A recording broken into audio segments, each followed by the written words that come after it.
Então tá aqui na tela, o que que a gente vai falar nesse mês, ou temática do nosso webinar de fevereiro. Lembrando que a gente tem um webinar todo mês, tá? E a partir do mês que vem, a gente vai começar a lançar também mensalmente um curso, treinamento online, aí é treinamento pago, com no máximo 10, 15 participantes. Então, nos primeiros 15 dias do mês, a gente vai trabalhar um treinamento online. Então, a gente vai divulgar isso para vocês ainda, vai divulgar nas redes sociais. Então, do dia 1º até o dia 15 ali, a gente vai estar trabalhando um treinamento online, geralmente para executar ali próximo do dia 15. E a segunda quinzena do mês a gente vai trabalhar com webinar. Então, quem quiser um conteúdo mais aprofundado, vai ser um treinamento online, é um dia, são 6 horas de carga horária. A gente vai divulgar isso ainda. Não sei se o Rodrigo está aqui, mas a gente vai divulgar isso ainda. Serão 3 horas de manhã, 3 horas à tarde, e um dia inteiro de treinamento online para quem quiser um conteúdo aprofundado, tá? Então, conteúdo aqui, 1 hora, webinar, um conteúdo mais rápido, né? Conteúdo mais aprofundado, todo mês a gente vai ter um treinamento online de 6 horas de carga horária, todo mês com uma temática específica, e acompanhe isso nas redes sociais e a gente vai divulgar isso para todos os inscritos aqui também. Bom dia, Ismael. Ismael acabou de chegar aí. E, sem mais enrolações, vamos para o nosso tema.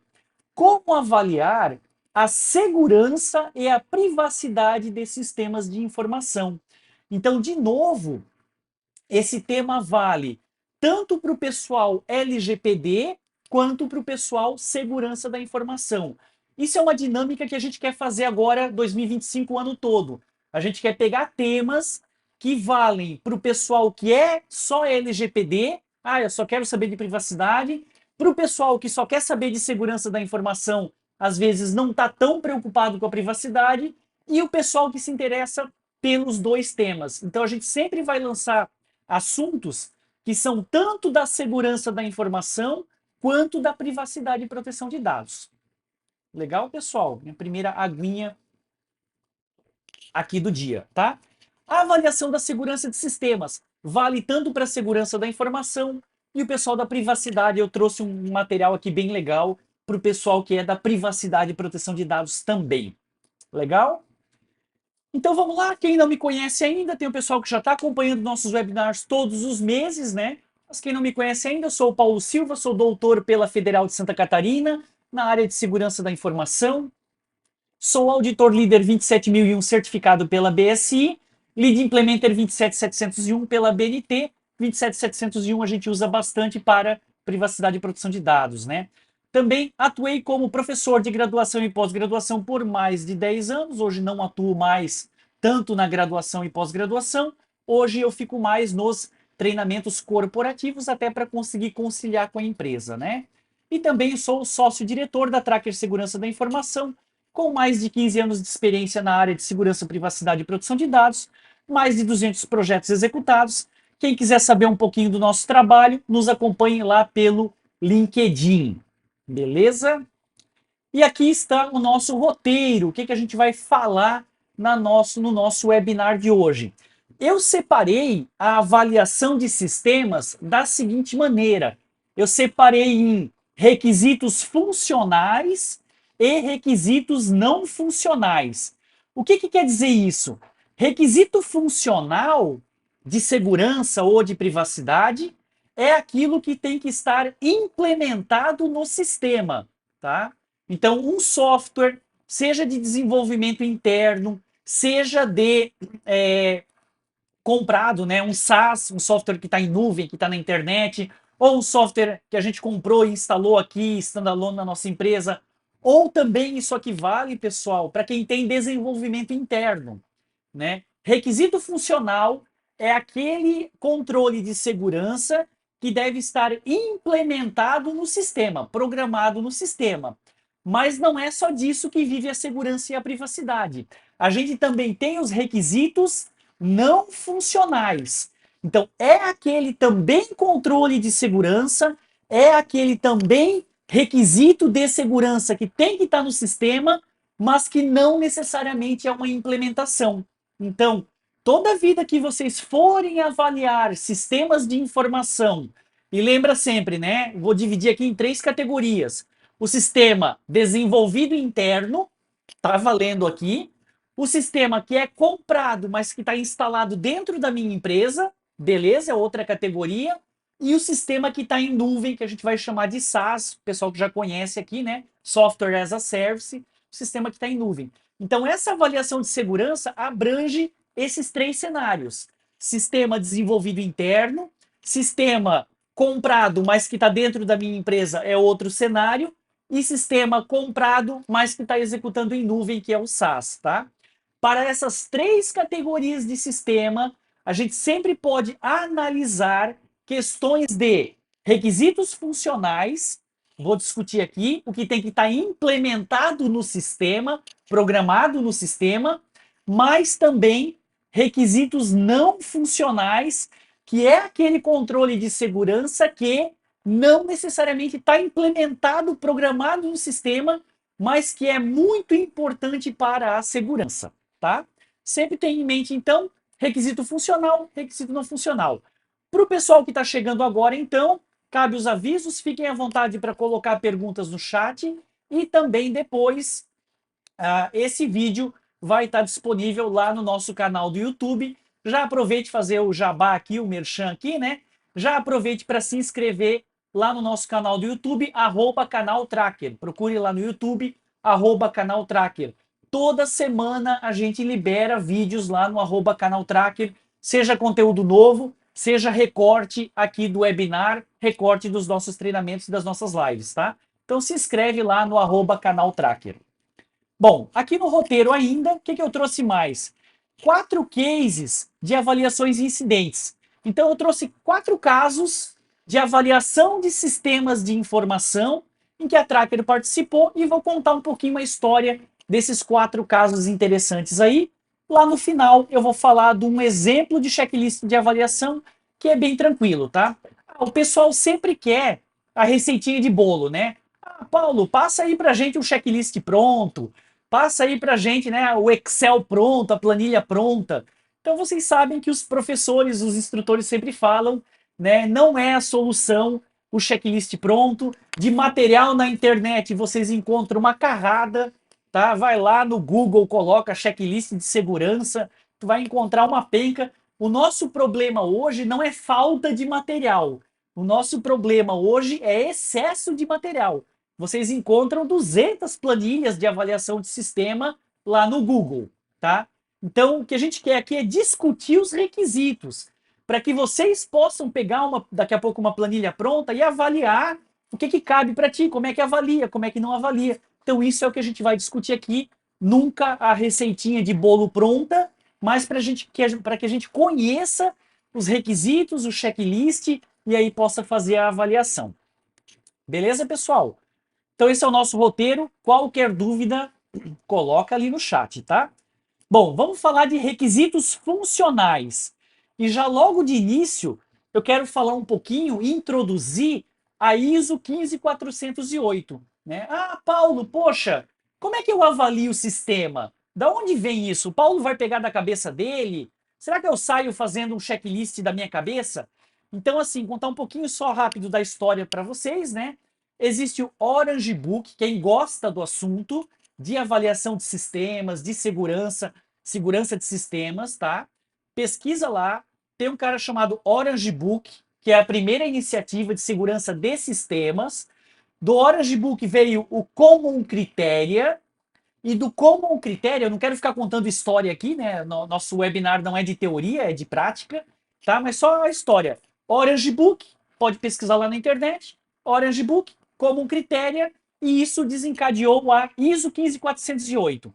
Então, o que existe de mais importante, de mais assim, consenso, né, dos especialistas na área de segurança de sistemas? Aqui a gente está falando não da 27.000, né? 27.000 o pessoal já conhece, mas aqui falando especificamente da segurança de sistemas de informação, até o pessoal coloca assim, né? Segurança de produtos de tecnologia, a gente sempre vai se basear, é muito importante ter em mente e se basear na ISO 15408.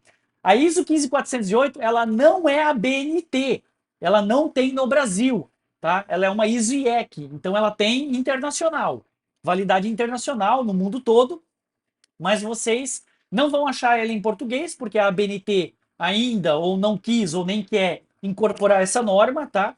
Mas ela é a nossa base para avaliação de requisitos funcionais em sistemas de informação, tá? Então aqui eu vou falar um monte de coisa. Quem quiser mais informação, quem quiser se aprofundar no assunto, começa a pesquisar aí sobre a ISO 15408. Ela é uma norminha bem complexa, tá? Não é simples não. Vamos lá. Com base na ISO 15408, eu vou começar a falar aqui, então, de alguns conjuntos de requisitos funcionais. E o primeiro, mais básico de todos, é a identificação e autenticação. Então, pô, o básico, né? Nossos sistemas de informação têm que ter usuário e senha. E aí, a partir do usuário e senha, na categoria de identificação e autenticação, o que é importante ter dentro do sistema?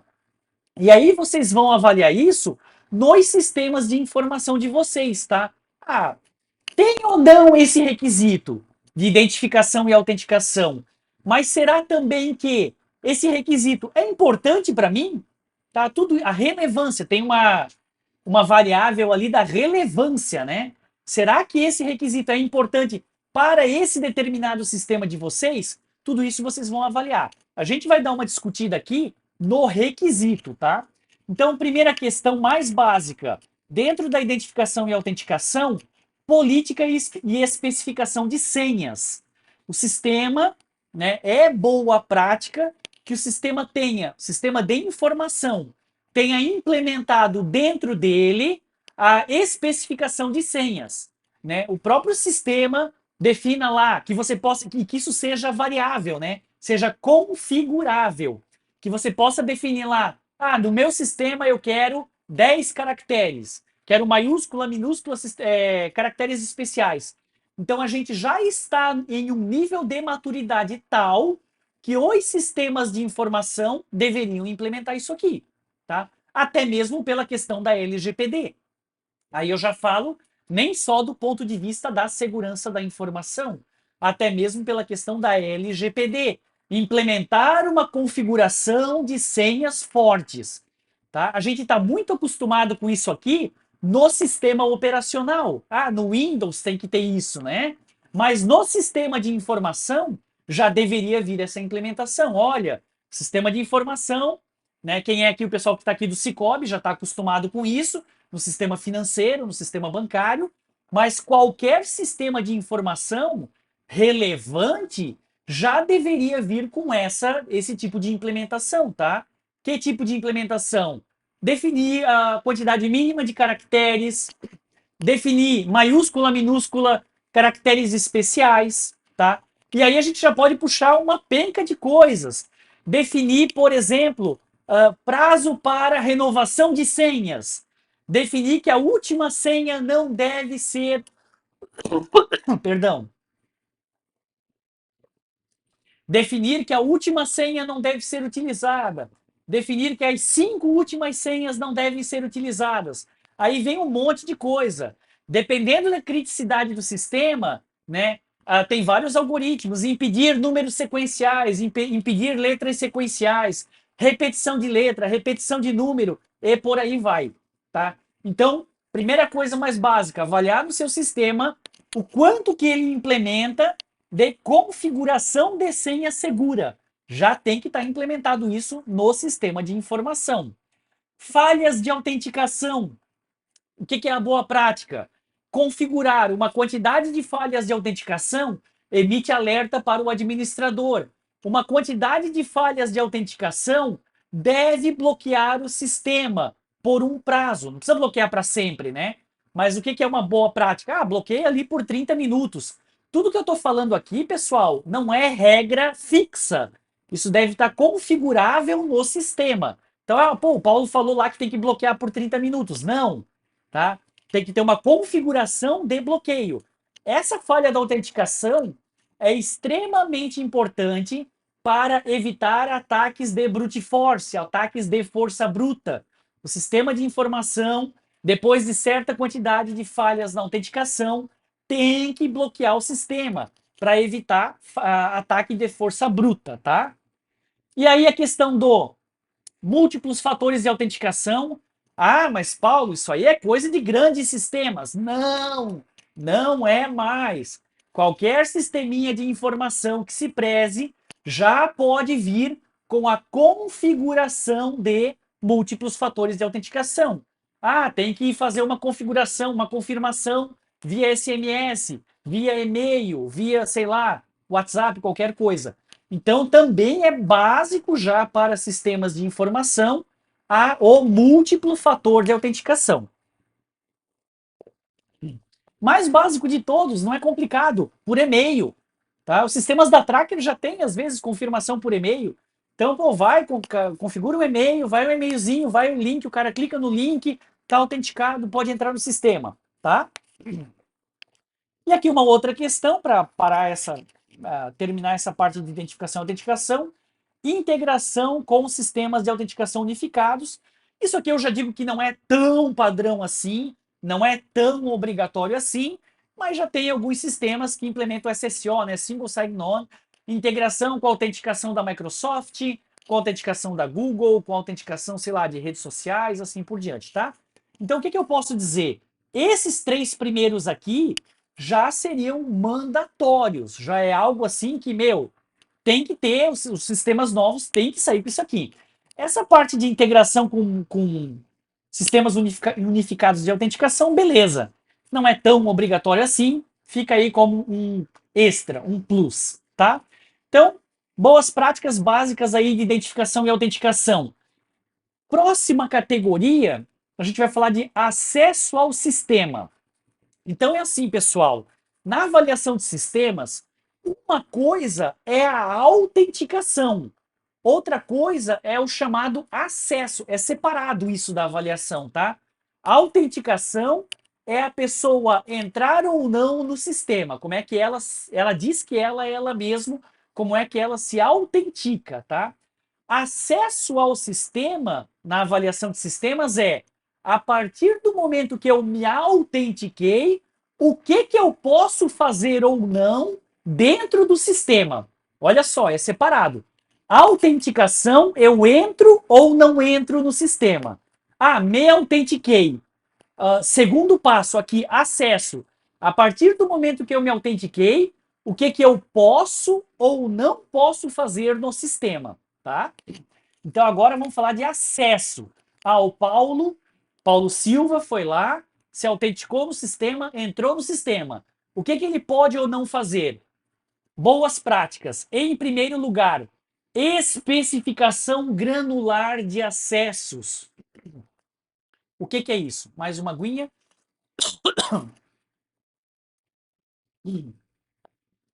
Especificação granular de acessos. O que é isso? O quanto que eu consigo configurar de detalhamento que o meu usuário pode ou não fazer. Tá? Então, pior dos casos, sem acesso granular. O cara ou ele tem acesso a tudo ou ele não tem acesso a nada. Tá? A especificação granular de acesso é aqui, ó, o chamado ACL, né? Access Control List. Eu consigo definir que um usuário em uma tela pode fazer uma determinada operação.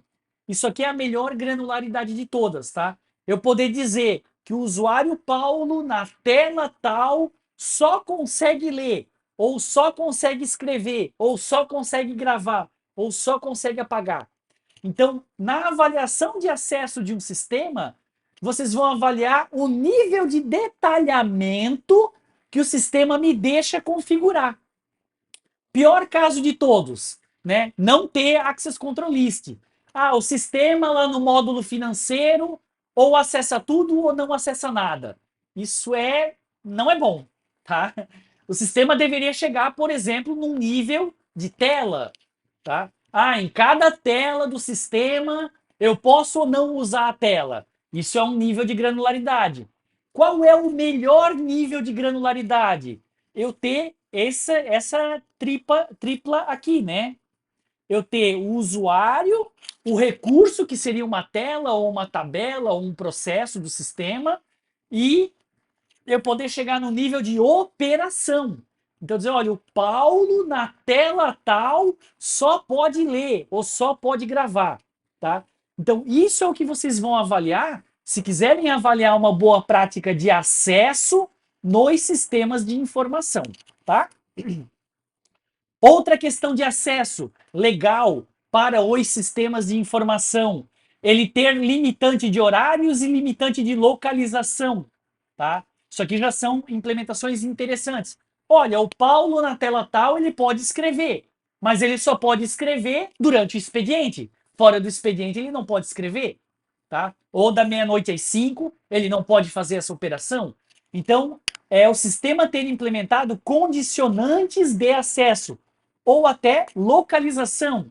Ah, a partir do IP tal, dentro da rede da empresa ou no computador tal, ele pode fazer o acesso. Caramba, Paulo, isso aí que tu tá falando parece sistema bancário. É que assim, pessoal, os sistemas de informação já tem que começar a implementar essas coisas, tá? Então hoje a gente está num nível de segurança, num nível de maturidade que a gente tem que começar a cobrar isso aqui, essas implementações de segurança dos nossos fornecedores de sistema, tá? Então pode parecer até às vezes um exagero o que eu estou falando, mas não, tá? Condicionantes de acesso, de horário e localização. É claro que vocês vão avaliar a criticidade do sistema. Tem um sisteminha básico ali e tal, mas se a gente estiver falando do RP da empresa, que faz operações financeiras, que faz operações de vendas, ou de um CRM, que tem lá toda a base de clientes, já tem que começar a cobrar implementações de segurança dos fornecedores, tá? Eu vou avançar um pouquinho aqui, o tempo está passando.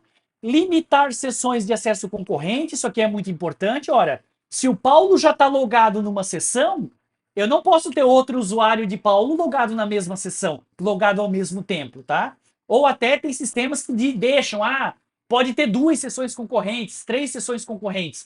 Mas é importante já o sistema começar a controlar sessões concorrentes. Tudo isso aqui evita golpes, fraudes e ataques de segurança da informação no sistema de informação, tá? Sessões por tempo de inatividade é uma implementaçãozinha mais básica, né? O cara ficou ali 10 minutos, 15 minutos, meia hora, 1 hora parado, bloqueia. De novo, o que eu estou falando aqui para vocês não são controles fixos.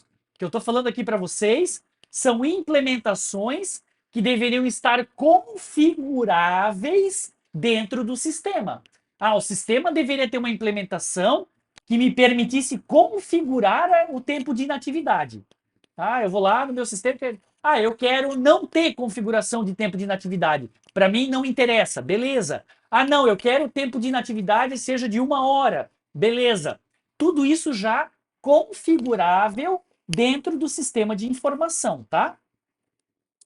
E aí chegamos no pessoal da LGPD, pessoal que está aí, todo mundo, mas mais especificamente o pessoal que está interessado na Lei Geral de Proteção de Dados. Então aqui alguns requisitos de sistema de informação para a implementação da proteção de dados pessoais dentro dos sistemas, tá? Então o que os sistemas já estão começando a fazer? Essa telinha aqui é muito legal. Já é uma tela, é só um exemplo, tá? De um sistema de gerenciamento de contatos, o Zorro aqui, por exemplo. Mas eu peguei de exemplo, tá? Poderia ser qualquer outro sistema, em que já começa a identificar os PIIs, né? A informação pessoal. Os sistemas já podem começar a ter um checkboxzinho ali, ter uma marcaçãozinha para identificar dentro do sistema o que é um dado pessoal, tá? E que isso seja ou fixo ou configurável. Então essa tela exemplifica exatamente isso, né? Na gestão de dados pessoais da LGPD dentro dos sistemas, eu já poderia ter uma implementação em que eu consigo dizer que um sistema, que um determinado dado é um dado pessoal.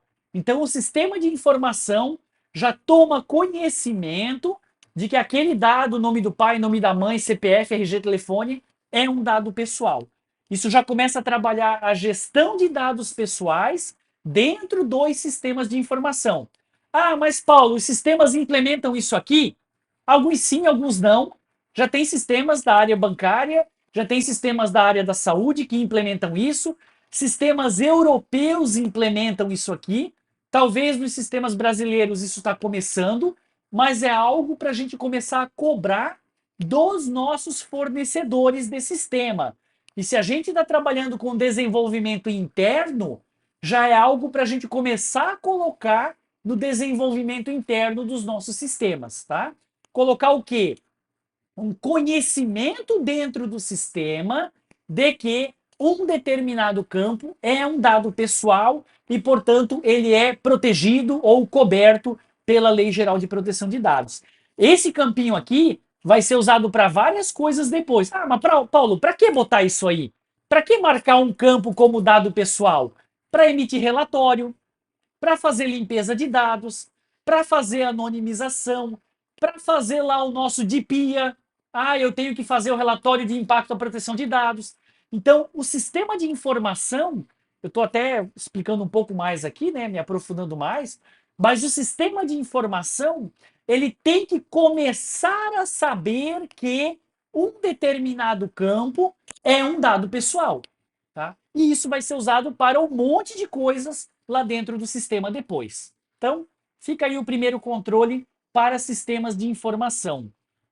Outro controle, aqui eu já concordo que é um pouquinho mais avançado, tá? Mas a gente já tem sistemas em que eu já tenho a opção aqui de dado pessoal, de privacidade de dados, e eu posso, inclusive, esse aqui, esse primeiro de marcar, eu acho bem mandatório, bem relevante. Esse aqui, vamos dizer que já é mais avançado, mais opcional, que é o quê? Marcar no campo do sistema de informação a base legal de processamento. Tá? Então eu já poderia, inclusive, e tem uma tela aqui para exemplificar isso de um sistema, né? Eu poderia, inclusive, dizer que um determinado dado ele está associado a uma determinada base legal. Olha só, lembra do ROPA, né? Registro de operações e atividades de tratamento de dados? Então, o que a gente já está fazendo aqui com o sistema de informação é determinar a base legal dentro do sistema de informação, tá? Isso aqui sim é um pouco mais avançado. Concordo que é mais difícil das empresas implementarem isso, mas na Europa a gente já tem soluções disso aqui, tá? Ao redor do mundo. E isso aqui também, de novo, seria muito importante para emissão de relatórios, tá? Então, o que a gente tem para sistema de informação? Em primeiro lugar, básico mandatório, marcar os campos como dados pessoais. É importante ter essa implementação de LGPD dentro dos sistemas. Em segundo lugar, mais avançado, já permitir definir a base legal com que aquele campo, aquele registro está associado, tá? E depois a gente tem aqui uma questão muito importante, nessa terceira tela eu trouxe de exemplo, né? Que é ter um espaço dentro do sistema de informação para o usuário configurar o seu tratamento de dados pessoais. Isso aqui eu tirei de um banco europeu, é do BPI, tá? Então eu tirei de um banco lá, como é que a Europa, os sistemas bancários já tratam isso, por exemplo, tá? Se tu entrar lá no BPI, que é um banco de Portugal, espanhol e português, né? Tu já entra lá, tu tem uma seção dentro da área bancária para o tratamento de dados pessoais, aonde você está em português de Portugal aqui, né? Nos próximos ecrãs você pode identificar suas preferências referente a tratamento de dados pessoais, marketing, ao pessoal que trabalha dentro dos sistemas com marketing, recolha de dados, que é a coleta de dados, é a cedência de dados para terceiros, que seria o compartilhamento. Tá? Aqui na recolha de dados também entra a questão de consentimento. Então, o que essa tela traz para a gente aqui no Brasil? Eu já poderia ter uma seção dentro do sistema de informação em que o próprio usuário configura as suas preferências em relação à privacidade de dados. Tá? Inclusive, pedir um relatório de tratamento de dados. Tá? Já tem sistemas que fazem isso. Você pode entrar dentro do sistema de informação, vai lá numa opção sobre tratamento de dados pessoais e tem um link lá, solicitar o meu relatório de tratamento de dados. Tá? Eu sei que alguns colegas aqui são clientes nossos, já tiveram, talvez outras empresas aqui também, já tiveram solicitação de tratamento de dados, né, que é quando o titular, o cidadão, pede sobre o tratamento de dados, e aí vocês poderiam ter na própria página da empresa, no próprio sistema de informação, uma área sobre o tratamento de dados, em que o cidadão pode entrar lá, como está aqui nessa tela de exemplo, né? Definir as suas preferências e também solicitar o tratamento de dados, tá? Pessoal, essas 3 implementações que eu mostrei para vocês aqui, marcar campos como dado pessoal, associar a base legal e também ter um espaço para o usuário trabalhar a sua privacidade, solicitar coisas, definir preferências, essas implementações de proteção de dados pessoais, elas se tornarão cada vez mais comuns nos sistemas de informação. Então, dá uma analisada nos sistemas de informação aí da sua empresa. Começa, eu sei que nem tudo isso aqui está implementado, mas começa a cobrar do teu fornecedor, né, de SaaS, começa a cobrar do teu fornecedor de sistema, começa a colocar essas questões de proteção de dados no teu roadmap de desenvolvimento interno, tá? As implementações de proteção de dados em sistemas, elas serão cada vez mais comuns.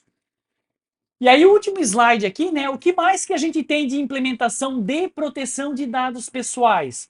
A gente tem, por exemplo, a implementação de relatórios sobre o tratamento de dados, tá? O sistema de informação já pode ele mesmo emitir um relatório sobre o uso daqueles dados pessoais, lembrando que esse relatório é requisito legal, tá? A LGPD demanda a criação de um relatório de tratamento de dados, né? Confirmação dos tratamentos de dados. Então, o sistema de informação já pode implementar isso.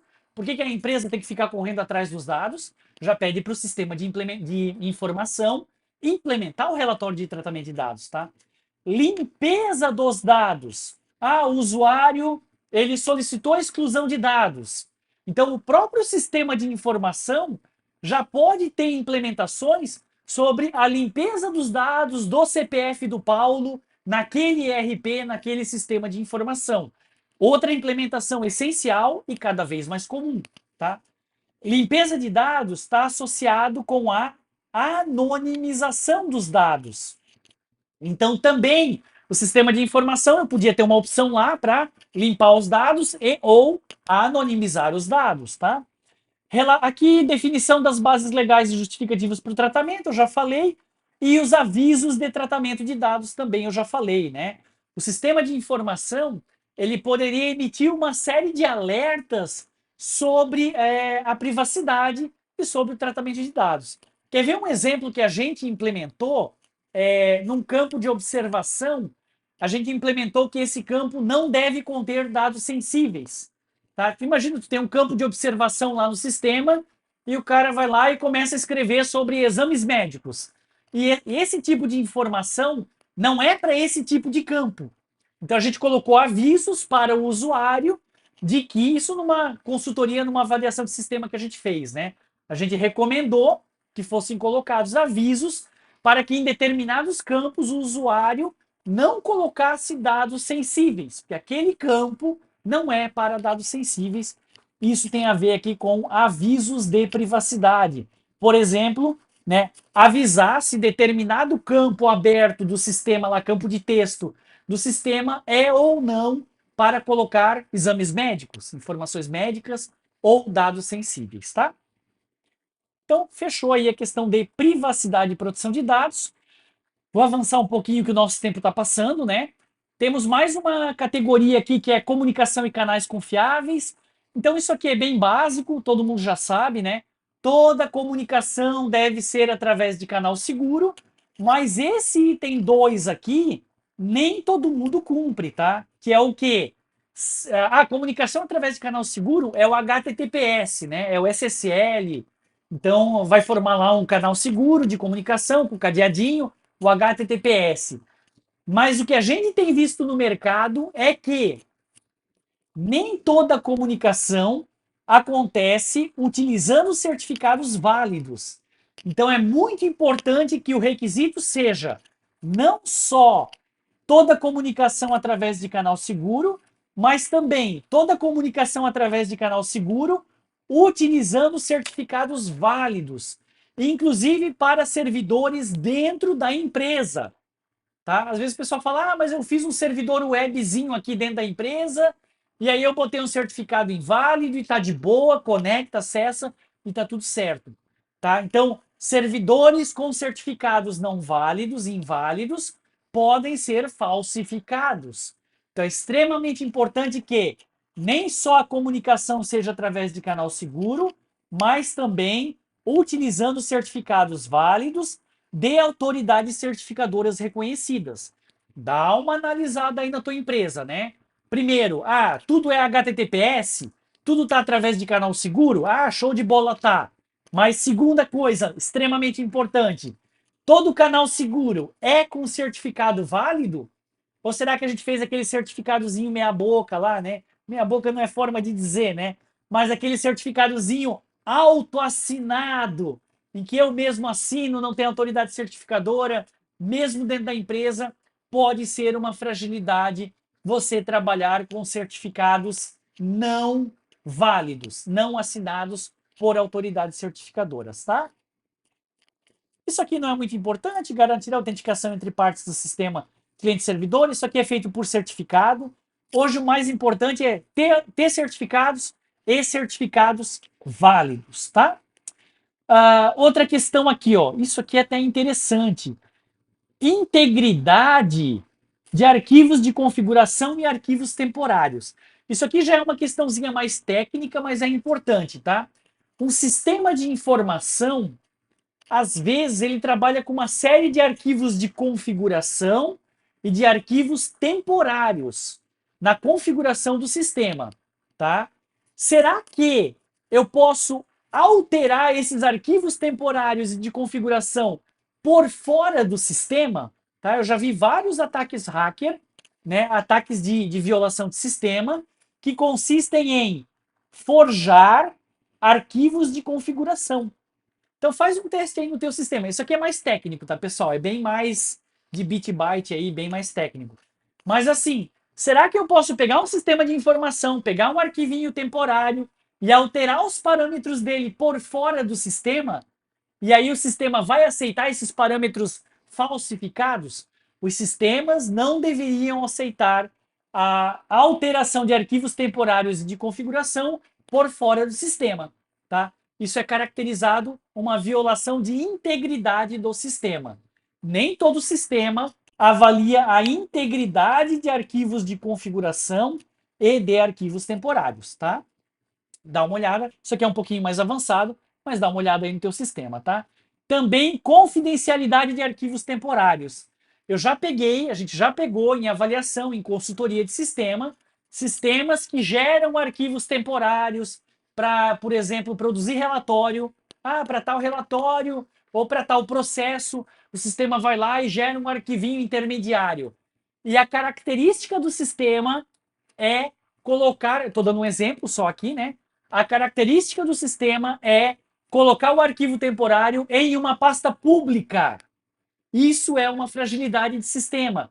Se o teu sistema, para determinado processo, relatório ou execução de alguma tarefa, gera arquivos temporários e esses arquivos temporários, por um requisito do sistema, vão para uma pasta pública, isso é uma fragilidade de confidencialidade de arquivos temporários. Dá uma olhadinha nesse requisito aí no teu sistema de informação, tá? Então, aqui já é um pouquinho mais complexo, mas assim, avaliar sempre aquilo que acontece por fora do sistema. Arquivo de configuração, arquivo temporário, será que eles têm integridade? Será que eles têm confidencialidade? É bem importante. Gerenciamento de segurança, vou avançar aqui um pouquinho também. Gerenciamento de segurança trata da função do administrador, tá? Proteger o próprio usuário administrador do sistema. O usuário administrador, ele é um usuário especial e ele precisa ter características especiais. Será que o teu sistema implementa isso? Ora, nem todo usuário pode ser administrador, nem todo mundo pode ser administrador E o administrador, ele é um usuário especial que precisa ter uma proteção especial. É disso que fala essa característica de gerenciamento da segurança, tá? Então aqui eu tenho a restrição das funções de administrador, tá? O administrador ele tem que ser um usuário especial e somente ele pode, por exemplo, fazer a gestão dos perfis de acesso. Tá? Pessoal, autoproteção. O que é a história da autoproteção aqui agora? É o sistema fazer uma avaliação de segurança de si mesmo, tá? Então eu tenho isso aqui, são requisitos mais avançados que nem todo sistema precisa cumprir, tá? Então eu tenho teste de integridade dos sistemas, tá? O sistema passar por teste de integridades. Eu falei um pouquinho da modificação não autorizada. O sistema, imagina uma DLL, o pessoal que é mais técnico aqui, imagina um JAR, imagina um componente de sistema. O sistema deveria identificar que um componente seu de sistema foi adulterado. Isso aqui poucos sistemas fazem verificação de integridade das suas partes, tá? Então o sistema deveria verificar que partes do seu sistema foram fraudadas ou foram adulteradas. Isso aqui é verificação de integridade do sistema, tá? Outra questão, continuidade de negócio a nível de sistema ou de infraestrutura. O sistema, e aí eu já estou falando mais de sistema SaaS, né? O sistema, se o servidor cair, ele é capaz de dar uma continuidade, tá? Nesse caso, a gente já tem continuidade de negócio a nível de sistema. Ah, isso aqui vai estar implementado num sistema local? Talvez não. Mas se vocês têm sistemas hospedados na nuvem, se vocês têm sistemas que são SaaS, vocês podem e devem cobrar do seu fornecedor de nuvem que ele tenha uma continuidade de negócio a nível de sistema ou a nível de infraestrutura, tá? O que eu quero dizer com isso, então, para resumir aqui? Continuidade do sistema é um requisito de segurança e de privacidade também do sistema, tá? Monitoramento do nível de recursos, isso aqui acontece também com sistemas em nuvem, a nível de sistema ou a nível de infraestrutura. O sistema deve ser capaz, por exemplo, de identificar que determinado recurso está sendo usado em excesso. Tá? Ah, está acabando o disco, ou está acabando a memória, ou está acabando a rede, a comunicação de rede. Isso aqui é um pouquinho mais avançado e um pouquinho mais complexo também, mas se vocês estiverem avaliando um sistema em nuvem, que seja um sistema um pouco mais crítico, vocês também podem avaliar se o sistema faz monitoramento do seu nível de recursos, tá? Monitoramento da utilização de recursos. Pessoal, tudo ok com a imagem, com o vídeo, com o áudio? Beleza? Então, vamos em frente. Último item dessa parte, obrigado, Thiago. Último item dessa parte, requisitos funcionais, são as trilhas de auditoria. Exatamente, os logs, né? Trilha de auditoria é um nome bonitinho ali para log, né? Então, trilha de auditoria também é um requisito, tanto de privacidade lá para LGPD, quanto de segurança da informação, que os sistemas tenham um nível de auditoria, de trilha de auditoria adequado, tá? E aí começa, primeiro, o sistema tem as trilhas de auditoria configuráveis pelo administrador, tá? Aí vocês vão avaliar no sistema. Ah, mas a auditoria é fixa, é estática, o sistema faz lá o que ele vem programado e acabou. Não é a melhor prática. Qual é a melhor prática? Que o administrador do sistema possa entrar numa tela de configuração das trilhas de auditoria e que você possa dizer que em determinada tela, em determinado processo, você quer um nível de auditoria mais detalhado ou um nível de auditoria mais genérico. Então, as trilhas de auditoria serem configuráveis já é um requisito interessante para sistemas, tá? Com nível de detalhamento adequado, né? Qual usuário fez qual operação, qual data, qual hora. Então, esse detalhamento dos logs das trilhas de auditoria. Outra coisa importante, inclusive para processos judiciais, já falando do pessoal da LGPD, né? Se quiser se defender ou se quiser acusar, eu preciso ter uma garantia de integridade das trilhas de auditoria.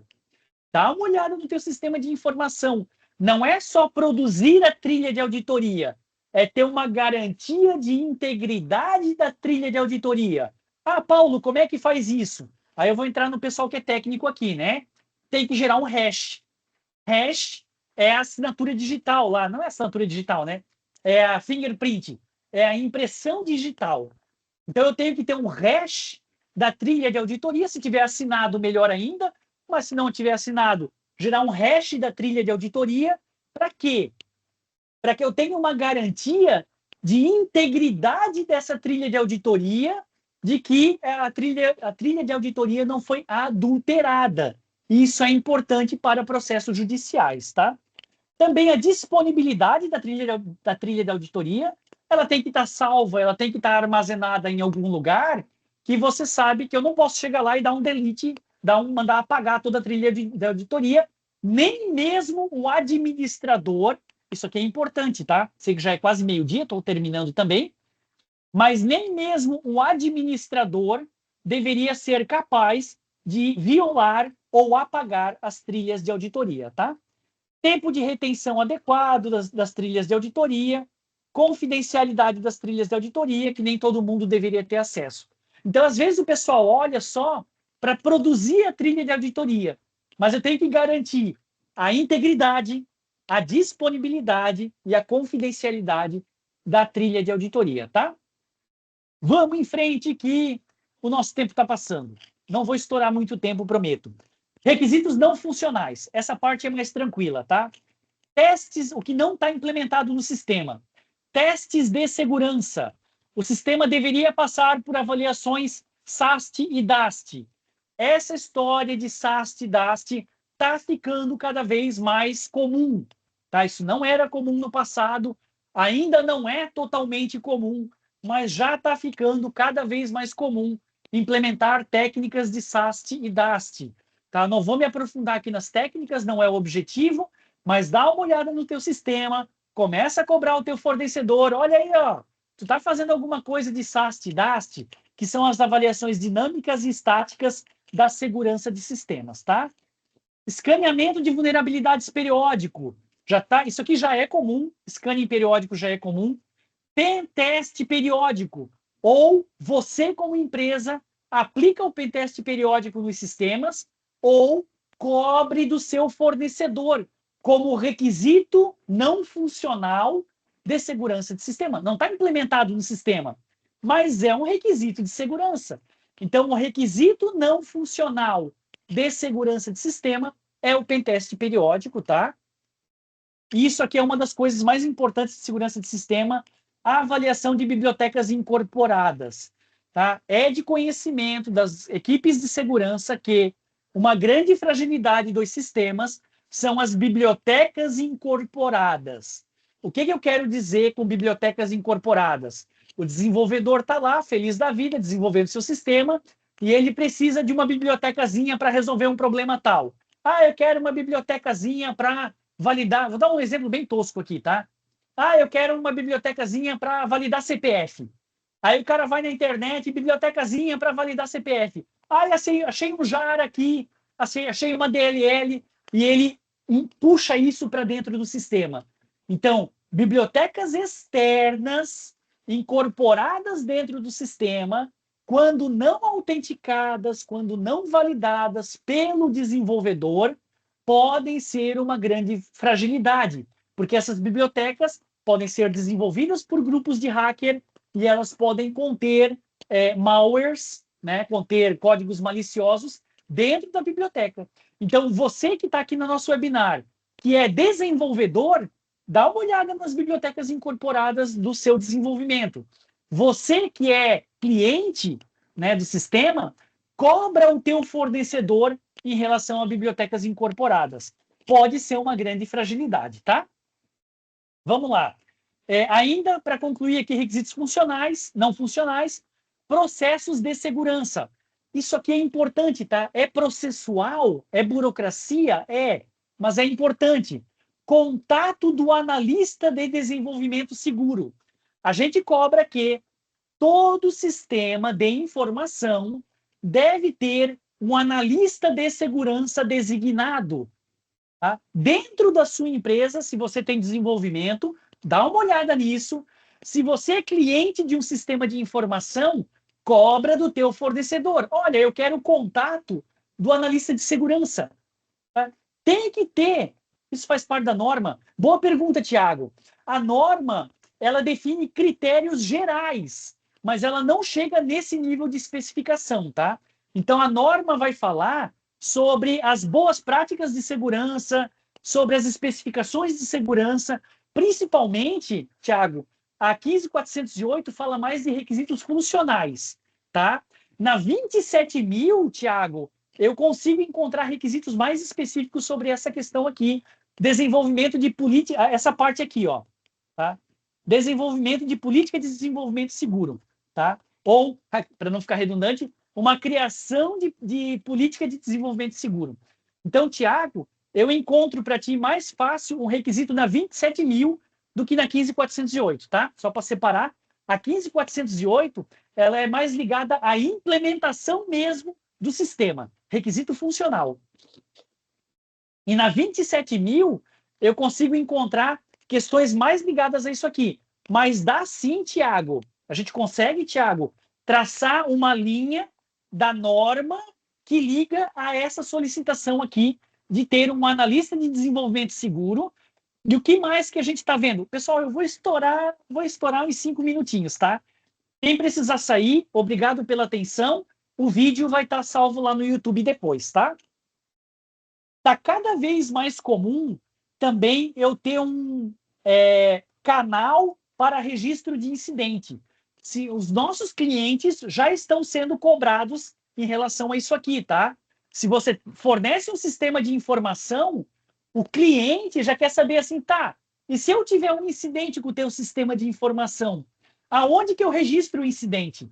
Então, cobra do teu fornecedor de SaaS. Também está, é o começo ainda. A gente está vendo isso nas consultorias, mas está se tornando uma prática comum, tá? Ah, eu tenho um sistema de informação tal que está na nuvem e eu quero saber do meu fornecedor. Se eu tiver um incidente com o teu sistema, para qual e-mail eu mando um incidente? Qual é o canal para registro de incidente, tá? Então, aqui nos processos de segurança, a gente tem o analista de segurança, que deve estar designado, mais ou menos como o DPO, né? Não tem que ter o DPO para privacidade? Então, para a segurança de um sistema, eu tenho que ter um analista designado de segurança, tá? O canal para registro de incidente daquele sistema, procedimento da empresa para tratamento do incidente e também política de desenvolvimento seguro, tá? Então, isso é importante. Pessoal, eu não vou entrar em detalhes de todos os cases, eu vou fazer o seguinte, eu vou combinar aqui com o Rodrigo, que é da edição de vídeos, a gente vai gravar um vídeo, tá, Rodrigo, sobre esses 4 casos de incidente de sistemas, eu vou liberar esse vídeo no YouTube e eu vou mandar e-mail para todos os inscritos sobre esse vídeo, tá, pessoal? Eu não quero estourar demais aqui o meu tempo, tá? Então, procurem, quem assistir esse vídeo depois, procura no canal do YouTube. Eu vou gravar um vídeo somente sobre esse slide aqui, tá? E vou compartilhar com vocês cases e avaliações de incidente. Isso aqui é bem interessante, que são 4 casos reais da Tracker, em que a gente pegou problemas em sistemas de informação, tá? Vou gravar um vídeo sobre isso aqui. Sei que o pessoal tem que sair para o almoço. Eu prezo muito a questão do tempo. Não vou me alongar aqui, tá? Para concluir, isso aqui é bem rapidinho. Exemplo de checklist de avaliação. Então, nada mais é, pessoal, às vezes, do que vocês criar um formzinho lá no 365, tá? Um formzinho lá no Google. O checklist é bem tranquilo, gente. Um formzinho lá no Google, um formzinho lá no 365, coloca os requisitos, pega tudo que a gente falou aqui no webinar, né? Compila os requisitos, pega outros requisitos da tua empresa, outros requisitos na internet e cria um formzinho lá, tá, pessoal? Então, não vou ler aqui para não me alongar, mas simplesmente atende total, atende parcial, não atende.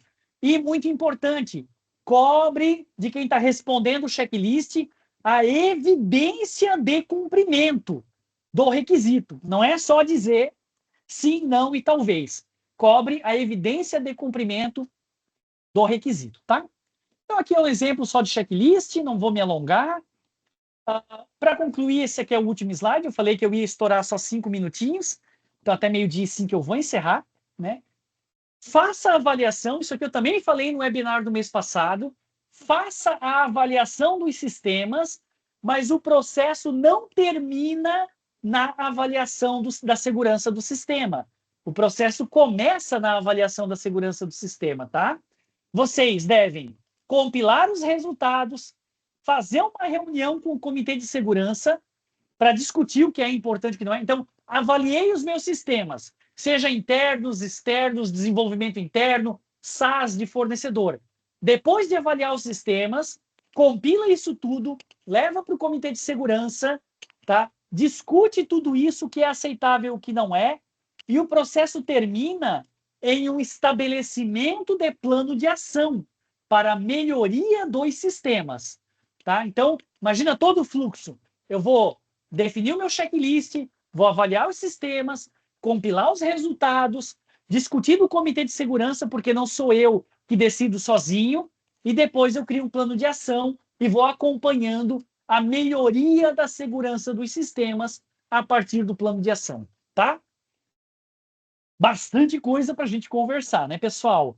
Concluímos com isso aqui o meu conteúdo, só ficou um slide de fora que eu vou gravar o vídeo, tá? Lembrem-se sempre, requisitos funcionais, requisitos não funcionais, os cases eu vou gravar um vídeo, procura quem assistir esse vídeo depois, procura no YouTube, vai ter o vídeo lá desse case aqui, e aqui exemplo de checklist de avaliação. Muito obrigado pela participação de todos, muito obrigado aí pela disponibilidade, pela paciência dessa 1 hora de nos ouvir.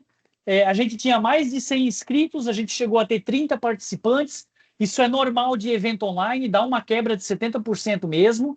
Pessoal, eu vou mandar e-mail para vocês com o link do vídeo disponível no YouTube, tá? E vou mandar e-mail também para quem solicitou o certificado de participação. Então, quem esteve aqui presente, eu vou puxar a lista de presença, né? Quem esteve aqui presente e solicitou o certificado de participação, a gente vai mandar o e-mail do certificado de participação, tá? Quem, porventura, não solicitou, mas deseja o certificado de participação, manda e-mail depois para a gente, que a gente envia o certificado de participação, tá? Obrigado pela atenção de todos e até a próxima. Valeu!